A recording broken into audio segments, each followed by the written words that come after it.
ñoo taxaw ni Alaaji xam nga waaw ñun am nañ yaakaar trop yàlla nag lañ yaakaar ñoom ñi ngi naan ñun dañoo taxaw place yàlla taxaw place yàlla de dañoo comme suñu poulain juddulu ko xam compétence yi nekk ci moom di ko ñaanal yàlla na ko yàlla lafal cat ba suuf di leen pap waaw wax sax waaw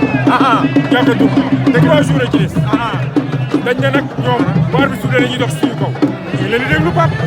mais Père Khadim ñu gis mobilisation bi nga xamante ni moom la waa Thiaroye am mobilisation mel ni mosu fee am non lii bi ngi doog am Thiaroye xam nga lu tax booy dañ ko topp mbapat topp ko arène xam ay compétence am xam nga Sa Thiès nag champion la comme ñun